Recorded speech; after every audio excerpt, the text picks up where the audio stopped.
Perfecto. Aquí les voy a hacer una breve introducción sobre Catalyst. Sé que algunos son miembros, otros no.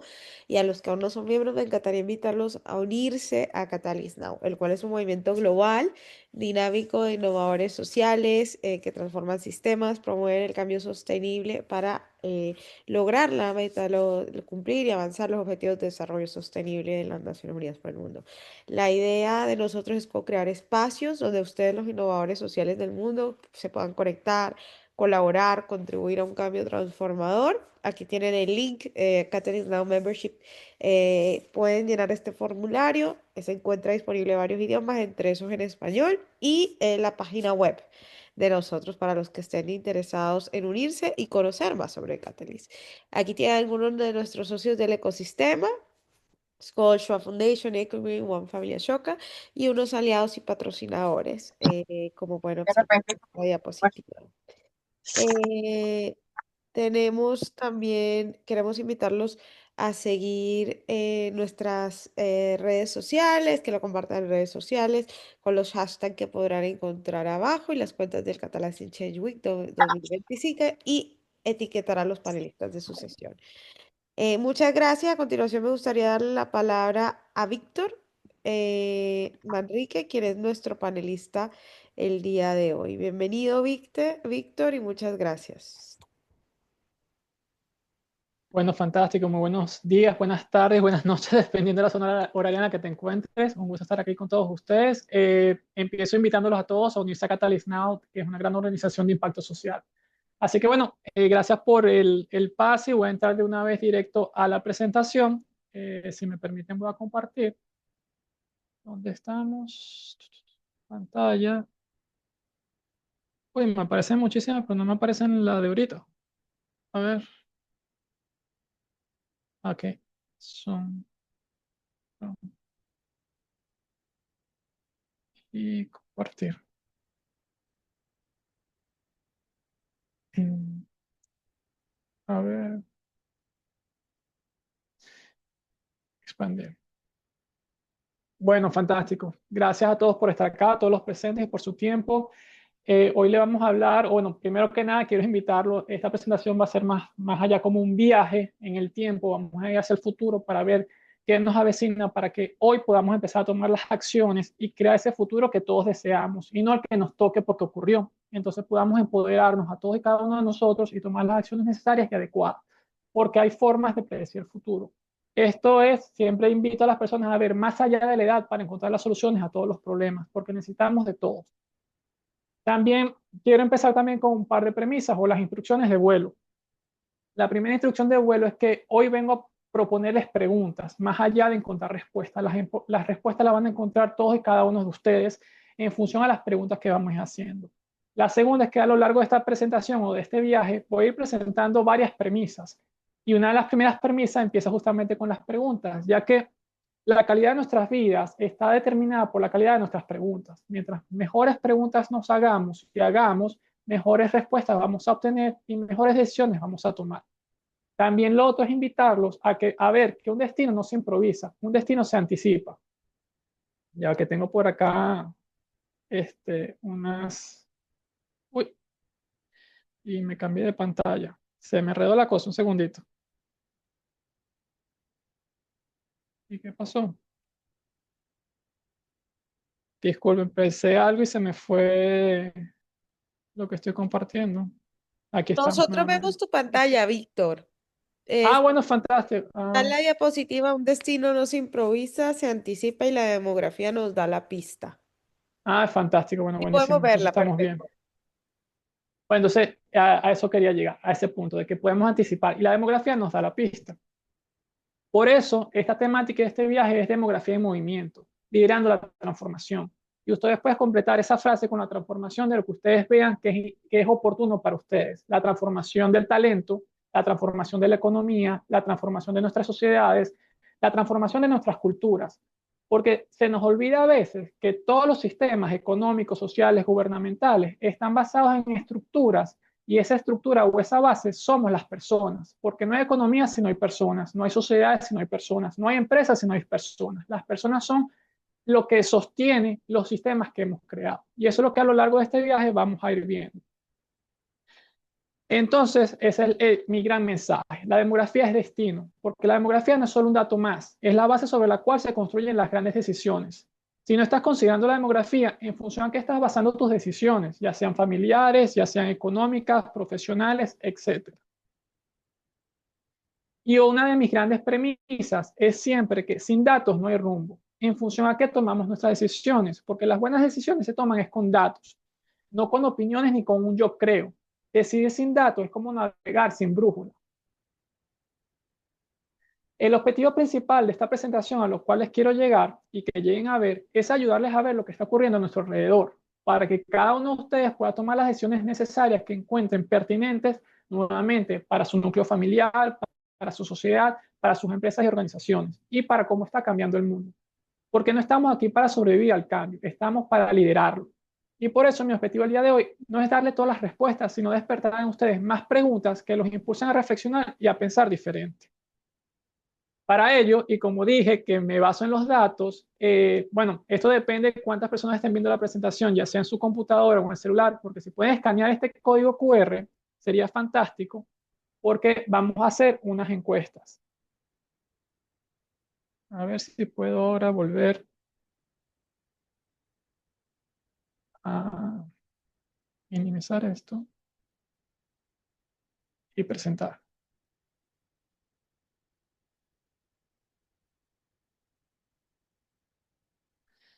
Hay que echar para atrás, disculpen. Aquí estamos. Si por el chat y me pudieran comunicar si se han logrado escanear el código y estarán presentes en la encuesta para ver esto en vivo. Bueno, la primera pregunta que los invito a todos a ver y los que nos estén viendo en YouTube, porque como esto va a quedar grabado, ¿en qué rango de edad te encuentras? Sería interesante ver la dinámica y podamos ver el rango de edades que están presentes dentro de nuestro ecosistema. Yo los invito a hacerse estas preguntas, obviamente, más allá de sus familias, en sus empresas, en sus organizaciones, aquellos que tengan acceso gubernamental, en sus comunidades, en sus ciudades y sus estados, para que vean más o menos el mapa demográfico de esa distribución poblacional de su localidad. Como ven, y aquí rápidamente podemos ver una gama de distintas respuestas y distintas edades, lo que nos está llevando a ver esa multigeneracionalidad que existe dentro de nuestra sociedad y nuestras empresas.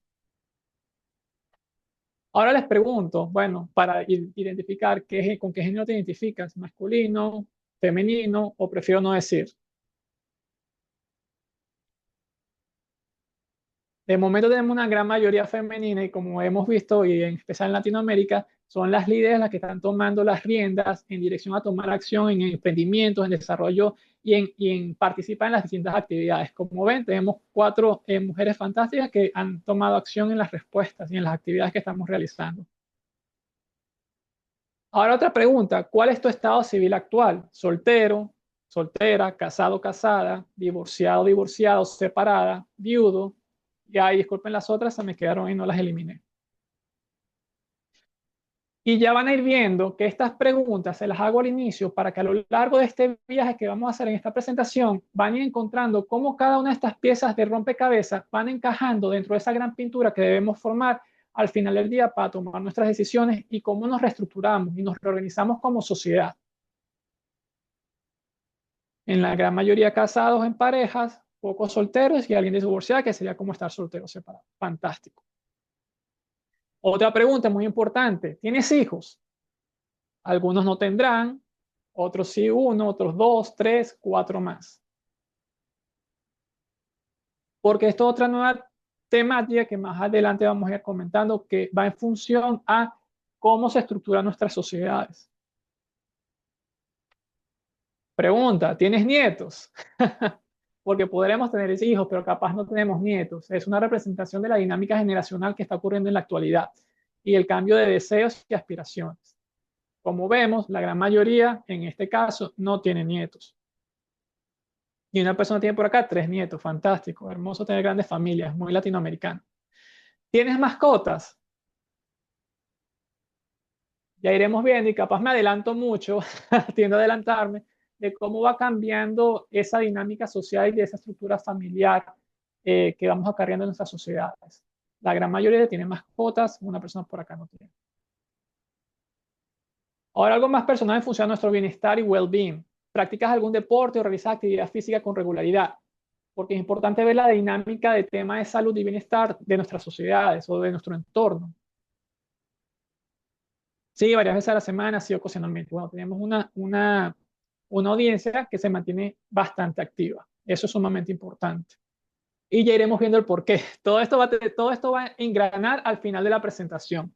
Ya irán viendo, ténganme paciencia, porque parece que vamos por las tangentes, pero al final del día vamos a ir dibujando esa pintura y van a ver cómo todo esto encaja y son las preguntas que nos debemos ir haciendo para desarrollar nuestras organizaciones, sociedades, comunidades, etcétera. ¿Vives solo, con tu familia, con otras personas? Con mi pareja, bueno, acompañados, con otros familiares. Algunos vivimos con nuestros hijos o los que no tenemos hijos podemos vivir solo con nuestros padres en algunos casos.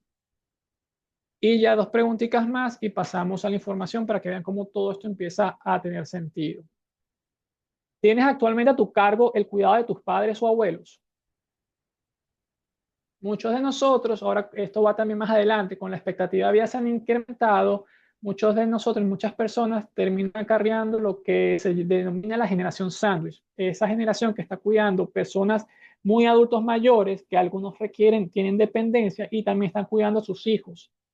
Y el cuidado, y eso es otra data que les voy a ir dando más adelante, el cuidado en Latinoamérica no es remunerado, el 80% tienden a ser precisamente las mujeres. Ah, mira, que gran parte no tiene sus cuidados padres o abuelos. Y esta última pregunta, para ya entrar de regreso a la presentación, ¿cómo te sientes frente a la idea de la jubilación? Eso es un tema bastante importante a considerar en estos nuevos tiempos. La espero con entusiasmo, me genera temor, prefiero seguir activo laboralmente, no pienso retirarme o aún no lo he considerado seriamente. Y en función a nuestro estado generacional o de edades o estatus de vida a lo largo del tiempo, nuestra respuesta irá cambiando. Por lo general, cuando uno es joven, quinceañero, veinteañero, ni siquiera considera el tema de la jubilación, entonces ni siquiera uno lo considera, pero uno debe ir pensando en ese futuro, cómo programarnos y cómo planificarnos, porque estamos viviendo muchos más años y bueno, ¿aló? Bueno, disculpe, creo que alguien estaba conversando por ahí. Si tienen algunas preguntas, me las hacen saber y con gusto las atiendo. Entonces ahora vamos a volver a la presentación. Eso lo aguantamos ahí. Porque como estamos viendo muchos más años, y vamos a ver qué ocurre con los sistemas de jubilaciones actuales, y eso va a ser una ruptura de un paradigma y creencias, porque estamos acá, debí haberlo mencionado también al principio, que más allá de preguntas de información a dar, vamos a romper paradigmas. Hay un paradigma en especial que quiero que me ayuden a romper, y eso los irá a hacer cuestionarse mucho más sobre nuestro sistema y nuestras sociedades. Disclaimer antes de avanzar. Todos los datos aquí presentes son de fuente abierta de organizaciones como la ONU, OCDE, CEPAL, Banco Mundial. Pueden encontrar toda la data que les voy a estar presentando. No es algo que me saqué yo de la cabeza, sino es algo que he sacado a través de los estudios y de la información oficial que está presente. Y también muchos estudios y análisis de economistas, demógrafos, estadistas, etcétera, que aquí les presento. Y siempre les recomiendo a Víctor Manrique que consolida toda esa información en una sola fuente. Pero aquí tienen ciertos nombres que pueden ir a investigar para, si les da curiosidad, llegar más avanzado en esos temas. Así que bueno, distribución poblacional, llegamos al punto clave y crítico. Esto es lo que todos conocemos como la distribución poblacional, una pirámide poblacional, que en su momento se denominó pirámide porque tenía forma de pirámide, pero no deberíamos llamarla pirámide poblacional, es una distribución poblacional, porque al llamarla pirámide poblacional engrana la idea y el concepto de que tiene forma de pirámide y que siempre tenemos una base amplia, ancha y un tope chiquito de poca gente adulto mayor. Entonces, esta es la que todos conocemos y estoy seguro que la gran mayoría de las personas, si llega a considerar la demografía, que no muchos lo hacen, consideran la demografía con esta distribución. Aquí vemos una proyección de la distribución poblacional. Esta data que les estoy presentando es de Venezuela específicamente, pero alrededor de Latinoamérica todos los gráficos son muy similares. Los invito, ya les pasé la información donde pueden encontrar todas estas datas y van a ver que se mantiene sumamente unísono. Las tendencias son exactamente iguales o muy parecidas. ¿Quién me pudiera decir para cuando se tiene proyectado la distribución poblacional que ven al lado de la derecha. Tenemos la que es una pirámide y una que es un poco deforme. Si alguien me pudiera mencionar algo en los comentarios al respecto, si tienen alguna idea. A ver. Bueno, vamos a ir avanzando. No logro ver los comentarios, pero bueno. Esa distribución poblacional fue un cambio que ya ocurrió. Eso fue en el 2020. Todas aquellas personas que están pensando en prepararse para la transformación demográfica, quiero informarles que van o vamos sumamente tarde. La que vemos a nuestro lado izquierdo de la pantalla, que tiene forma de pirámide clásica, fue la pirámide poblacional para 1950. La que vemos en el otro lado derecha, que tiene una cierta deformación y ya no parece una pirámide para nada, más bien tipo rascacielos, ocurrió para el año 2020. Y esa distribución pueden encontrarla país en país que vayan buscando data e información a lo largo de toda Latinoamérica y global. Pero vamos a enfocarnos en Latinoamérica para esta presentación. Así que como verán, el actuar hoy no es opcional. La transformación demográfica no es un evento lejano, es nuestra realidad presente, ya ocurrió. Cada decisión que tomemos hoy determinará si nuestra empresa está lista, empresas, organizaciones o sociedades están listas para aprovechar las oportunidades, o si no quedaremos rezagados. Actuar ahora no es opcional, es algo estratégico. Aquí les quiero mostrar una comparación de la población, de la distribución poblacional 2030 a 2050.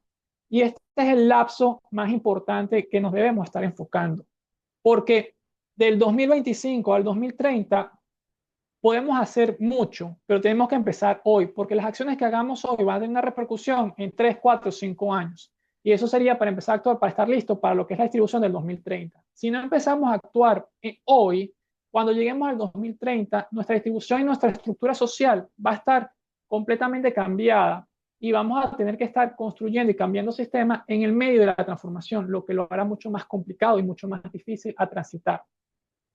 Ya veremos más adelante por qué hay más información al respecto. Y 2050, donde deberíamos estar pensando y proyectando todas nuestras estrategias en función a estas nuevas distribuciones poblacionales.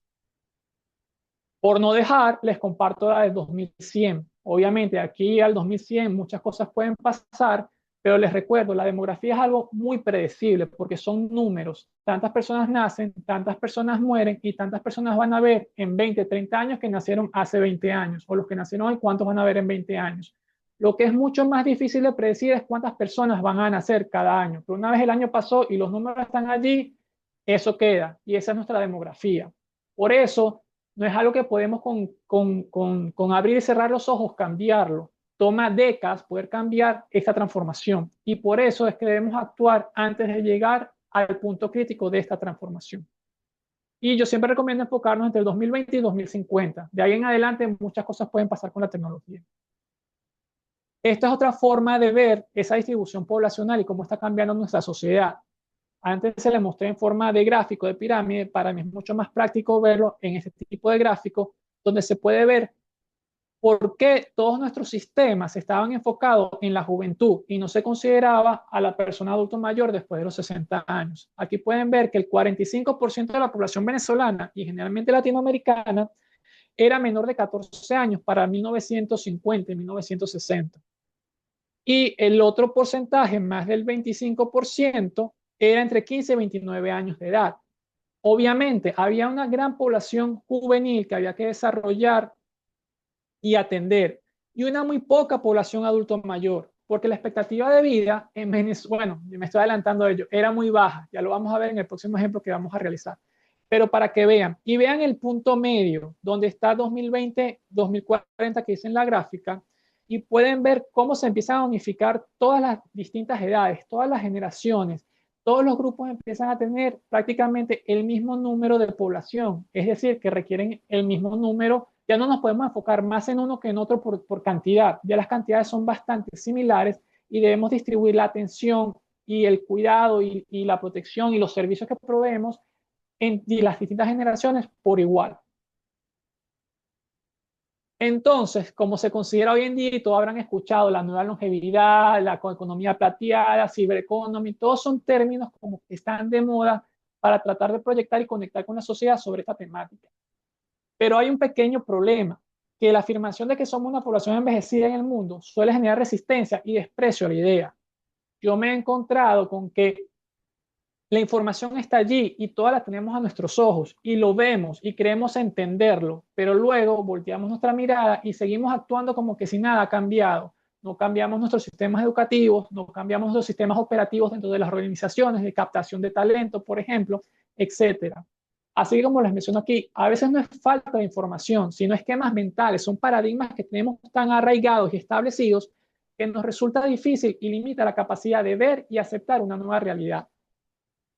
Ese es el gran tema, por eso les mencionaba, estamos aquí es para romper paradigmas, romper creencias, y una vez rotos esos paradigmas y esas creencias, podemos tomar las acciones necesarias para crear nuevos sistemas que vayan acorde con la nueva estructura poblacional.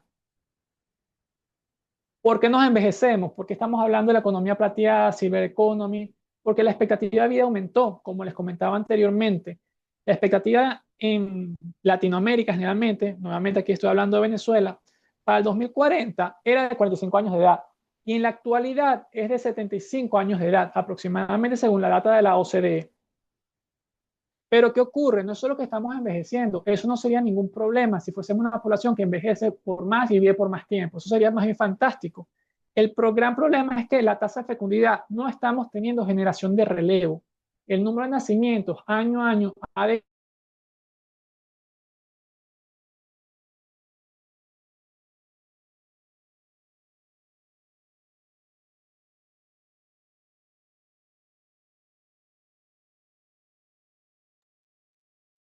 Disculpen, ¿se congeló la pantalla de Víctor o lo escuchan o es la mía?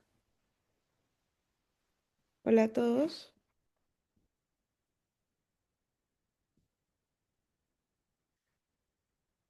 Nos tenemos que enfocar en, nos tenemos que enfocar en las tendencias. Digan, aquí les muestro Ecuador, Colombia, Argentina, Uruguay, Chile, todos siguen la misma proyección. Les puedo presentar también data de Europa, de Asia, todos siguen la misma proyección. La única diferencia es África del Subsahara, que tiene números de fecundidad por encima de 4, pero la tendencia es en la caída. Venía de 7 a 4 y va en dirección a seguir cayendo. Retomando nuevamente, enfocándonos en Venezuela, Latinoamérica, esta es nuestra situación, esta es nuestra situación real, actual y hacia dónde vamos. Para tener una idea de qué significa, bueno, sí, fantástico, tenemos tasa de fecundidad de 1.6, 1.8, 2.1, pero ¿eso qué significa? Aquí esta gráfica nos lo demuestra claramente. Por ejemplo, Estados Unidos es 1.6. Eso quiere decir que en 3 generaciones, y 3 generaciones es aproximadamente 45 años, no es mucho, cada generación tiene actual de un lapso entre 12 y 15 años. Vamos a poner la brecha más amplia, que es 15 años. En 45 años, para Estados Unidos, si mantiene la misma tasa de fecundidad, que es 1.6, en 3 generaciones el número de nacimientos se reduce en más de un 60%. Su población se va a reducir en casi un 60%. Veamos Sudamérica y Latinoamérica. Chile, 1.1. En Chile, su población se va a reducir en 3 generaciones casi un 90%. ¿Qué significa esto para nuestros sistemas de jubilaciones, nuestras pensiones, nuestros sistemas de educación, de cuidado, de atención a esa gran cantidad de adultos mayores, pero no tenemos la nueva generación para atenderlo? Entonces, como vemos, es un tema bastante grave y crítico, que si no actuamos hoy, para cuando llegue el momento, no vamos a poder abrir y cerrar los ojos y crear una persona de 30 años que provea los servicios y trabaje para cubrir los sistemas que tenemos en la actualidad. Como verán, y voy bastante rápido, las grandes tendencias tienden a ser lentas pero contundentes y suelen pasar desapercibidas, como está ocurriendo hoy en día con la demografía, hasta que algo las hace evidentes. No queremos llegar a ese punto, a que ese algo las haga evidente. El desafío no radica en la falta de conocimiento, como les mencionaba anteriormente, sino en liberarse de ideas preconcebidas y prejuicios que teníamos de un mundo que funcionó y existía anteriormente, pero que ya hoy no funciona igual, porque tenemos sistemas para un mundo que ya no es el mundo de hoy, o para una estructura, unas fundaciones que no son las fundaciones de hoy. Para muestra de esto, y aquí vamos al paradigma que quiero que me ayuden a romper, para que se vea y se entienda qué estamos hablando. Me ayudan a desmitificar este mito, o si prefieren, paradigma o creencia. ¿Cuál es la edad de jubilación en tu país, que en Latinoamérica es más o menos igual para todos, y por qué esa edad? ¿Se lo han preguntado? En Venezuela es 60 años de edad, 55 para la mujer. En Colombia va alrededor, un poquito más, un poquito menos, en todos los países. Vamos a asumir que 60 por cuestión del ejercicio en toda la región latinoamericana. 60 años todos nos tenemos que jubilar. Y aquí es donde viene la parte interesante. Ay, a ver, déjame buscar. Abro, esto lo minimizamos. El bolígrafo, aquí está. Ajá. Para entender por qué la edad de jubilación es la actual, no es porque, no sé, se decidió algún estudio científico o analítico que dijo que esa era la edad. Tenemos que entender cuándo fue implementado. El sistema de jubilación en nuestra región americana fue implementado por primera vez en Estados Unidos para 1935. No fue sino hasta 1940 para Venezuela y la región latinoamericana, más o menos los mismos años, fue hasta 1940 que se implementó el sistema de jubilaciones, 60 años de edad. ¿Por qué 60 años de edad? Vamos a hacer una línea. Ahí están los 60 años de edad. Esa es nuestra edad de jubilación. Y fue establecida en 1940. Vamos a cambiar el color. Ahora vamos a ver cuál era la expectativa de vida para 1940. Según la gráfica indica 40, pero alrededor de 45 años de edad. 1940-1950, la expectativa de vida en Venezuela era simplemente 50 años de edad. Pero la edad de jubilación era los 60. O sea, no estábamos ni cerca de llegar a esa edad donde nos podíamos retirar y disfrutar una larga vida en retiro. Los sistemas de jubilaciones no fueron diseñados para que disfrutáramos una larga en retiro. Muy pocas personas iban a llegar a la edad de 60 años para reclamar esos beneficios. Y si los llegaban a reclamar, eran por muy pocos años. Y mira nuestra distribución poblacional. Teníamos una gran población joven y para 1940 o 50 teníamos una alta tasa de fecundidad. Entonces el sistema de jubilaciones funcionaba perfectamente.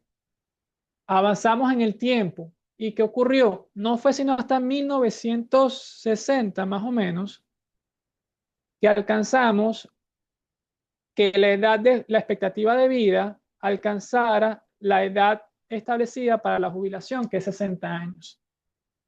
¿Y qué ocurrió? Nada, el sistema siguió funcionando. ¿Por qué?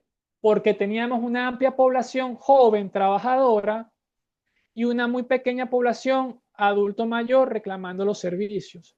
Y para la época teníamos aproximadamente 40 trabajadores por persona dependiente del sistema.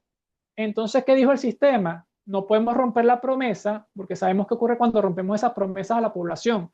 En Francia casi se prendió en candela y en otros lugares igual cuando, mira, me hiciste esta promesa que yo me retiraba, me van a dar mis beneficios y ahora me quieres extender la edad de retiro, tengo que seguir trabajando. Entonces es un tema bastante delicado. El sistema dijo, bueno, el sistema funciona. Ahora, ¿qué ocurre? Vámonos al día de hoy. O bueno, un poquito años atrás, 2023, aquí que tenemos en la data. La expectativa de vida ahora es 75 años de edad. La edad de jubilación sigue siendo 60 años. Como verán, ahora el número de personas que están requiriendo los beneficios de las pensiones y de las jubilaciones incrementó significativamente. El gran problema ahora es que el sistema, con nuestra estructura demográfica que teníamos anteriormente, recuerden que los sistemas se basan en función a la estructura que los sostiene. La estructura anterior lo sostenía porque había muchos más jóvenes o más trabajadores que personas dependientes del sistema. Hoy en día pueden ver acá cómo se redujo esa población joven trabajadora y cómo incrementó esa población adulto mayor. Hoy en día, en el mejor de los casos, hay 3 trabajadores por persona dependiente. ¿Cómo sostienes un sistema así? En Europa Occidental ya es 1 a 1. Desde el año pasado iba 2 a 1 y en algunos países es 1 a 1. ¿Cómo sostienes un sistema de pensiones así? No existe. Y ahora vean esto también. La tasa de fecundidad cayó. Menos de 2 hijos por pareja o por mujer o por familia, como lo queramos ver. Entonces, el sistema de jubilación ya no aguanta. Y así, y como podrán ver, ya hay países que están incrementando la edad de jubilación a 70 años, como los países nórdicos. En Colombia, entiendo, se está empezando a hablar de las políticas de cómo extender la edad de jubilación, porque el sistema de pensiones y jubilaciones no aguanta. ¿Qué nos espera a nosotros en el futuro si mantenemos esta estructura, si mantenemos este sistema sobre una estructura que ya no es la anterior, sino es una nueva estructura social? Es lo que los invito a pensar. Como les dije, la respuesta no la tengo. ¿Cuál es la solución a este problema? Pero debemos hacernos la pregunta sobre este problema, porque yo me lo pregunto por mí, por mi persona. Voy a llegar a mi edad de jubilación y qué va a ser de mis pensiones, qué va a ser de mi retiro, qué va a ser de mi bienestar, quién va a ser la generación de relevo que va a trabajar y va a mantener los sistemas que yo dejé operativos pero que ya no opero. Esas son el tipo de preguntas que debemos empezar a realizar. A ver, déjame cancelar esto por acá para seguir avanzando con más tiempo. Ya estamos casi en el tiempo. Ajá, borrar pantalla, borrar los dibujitos por acá. ¿Sí? Borrar todos los dibujos. Perfecto. Ajá. Cerramos acá y seguimos avanzando con la presentación. Entonces, como les decía antes, el momento de actuar es ahora. Y esto ya no se convierte en algo bonito, apoyar a los adultos mayores o esa que me dicen todos, Víctor, qué lindo y bonito lo que hablas y lo que dices, que quieres apoyar a los adultos mayores y cómo estás hablando de estos temas. Pero es que va más allá de eso, va a una necesidad estratégica, la capacidad de atraer, retener e integrar equipos multigeneracionales o en nuestras sociedades, en nuestras empresas, organizaciones, ya no es solo deseable, es una necesidad estratégica. ¿Y por dónde empezar? Empecemos por donde estamos, con lo que tenemos. Empecemos internamente dentro de nuestra comunidad, nuestra familia, nuestras organizaciones.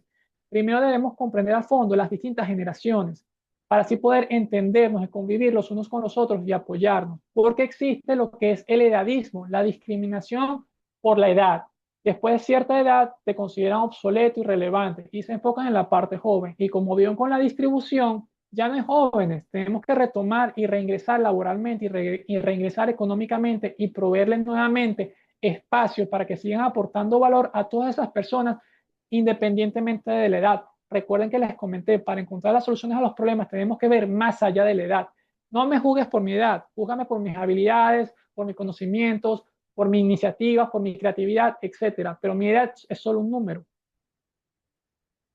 Bueno, y aquí les iba a hablar un poco sobre las generaciones, porque son los grupos de personas nacidas en un mismo periodo histórico y que comparten ciertos eventos y valores y patrones. Porque para poder integrarnos tenemos que entendernos primero y reconocernos los unos con los otros, por qué pensamos de una manera, qué vivencias tuvimos en conjunto que nos moldea nuestra forma de pensar, nuestra forma de comunicarnos, nuestros valores. Son distintos independiente de la generación en la que estuvimos o a la que pertenecemos. Y hay que encontrar esos puntos de encuentro y también, más importante aún, los puntos de diferencia, porque en la diferencia está la excelencia.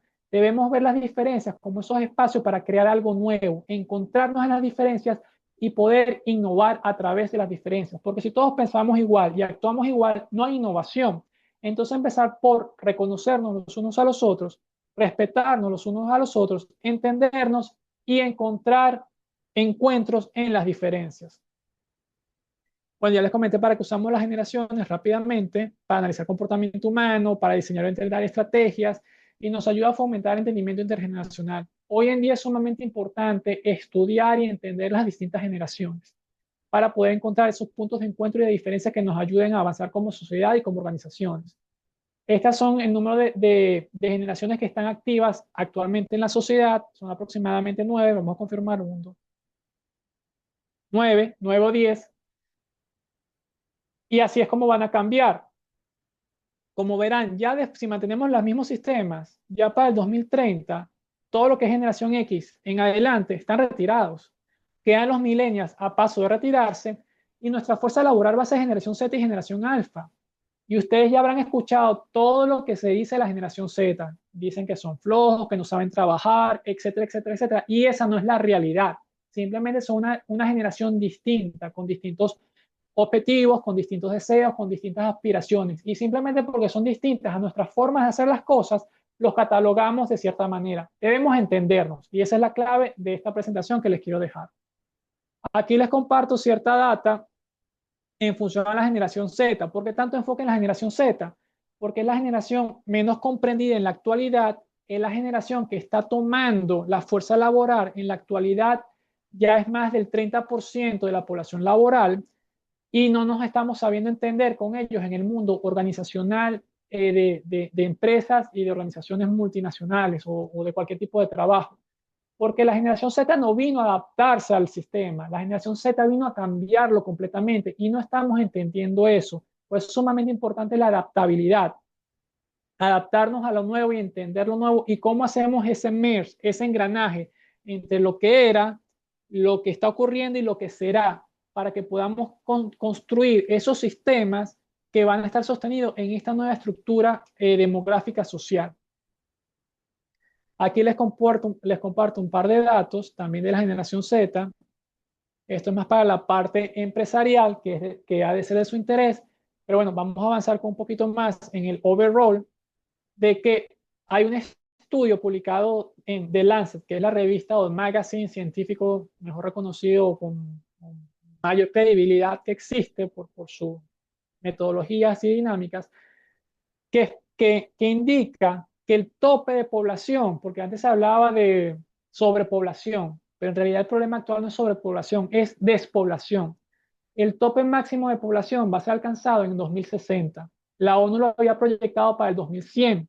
Y miren, estamos al 2025, por comenzar 2026, y ya se considera que es para el 2060. Y si la tendencia sigue en aceleración hacia la caída, el tope de población máximo va a llegar mucho antes de 2060. Y aquí no es de que yo creo lo que dice la ONU, yo creo lo que dice Lancet, yo creo lo que dice Víctor. Independientemente del número, la tendencia es la misma. Independientemente si es para el 2100, hay que prepararnos para el 2100. Independientemente si es para el 2060, hay que prepararnos para ello. La tendencia es hacia el declive de la población. Y el gran problema es que no podemos cambiar esto de un día para otro. Recuerden, se requiere tiempo, se requiere estructura para crear otro ser humano. Y ese ser humano, una vez creado, de un día para otro no es productivo o activo en la sociedad. Toma 20 años para que esa persona pueda generar y ser productivo dentro de la sociedad. 20 o 15 años, dependiendo de las leyes que te permitan el trabajo laboral, dependiendo de las edades. Y eso por dar un ejemplo. Otro ejemplo que es sumamente importante en los sistemas y yo trato de que se absorba en nuestras sociedades es la parte económica. Hay un estudio que indica que una vez la edad media de tu sociedad alcanza los 40 años, es decir, 50% de la población es mayor de 40 y 50% de la población es menor de 40, tu crecimiento económico se estanca, stagnation. ¿Y cómo sabemos eso? Porque hay infinidad de estudios en la economía de Japón, hay infinidad de estudios en las economías europeas. Ya está demostrado por grandes economistas, grandes estudios universitarios, que una vez tu población alcanza esa edad, tu potencial de crecimiento económico se reduce. Mi gran pregunta es, y para ir cerrando ya esta presentación con esa pregunta, ¿qué nos espera en Latinoamérica? Porque Latinoamérica solía ser para 1950, edad media 18 años, y en función a eso están diseñados todos nuestros sistemas. En la actualidad, la edad media de Latinoamérica es 32 años de edad. Estamos cerca de alcanzar esos 40 años de edad donde la economía se estanca. Y la gran diferencia es que Japón y Europa eran economías desarrolladas, fuertes, que lograron medio mitigar lo que implicaba una estagnación de la economía. Pero Latinoamérica no. La economía de Latinoamérica no tiene la robustez que tuvo Europa y Asia en ese momento cuando llegaron a ese punto. ¿Qué va a ser de nosotros, de nuestras sociedades, cuando lleguemos a ese punto, nuestra economía se estanque y no tengamos los sistemas adecuados para la estructura social y demográfica que tenemos ya hoy en día en este momento, en nuestra realidad actual? Mi invitación es a ello. Y otro punto interesante, y con esto sí los dejo, y nos quedan 10 minutos para preguntas y respuestas, el pico de población de niños de entre 0 y 15 años ya llegó a su pico en el 2017. Desde el 2017 a hoy y sigue en declive. Cada vez son menos los niños entre 0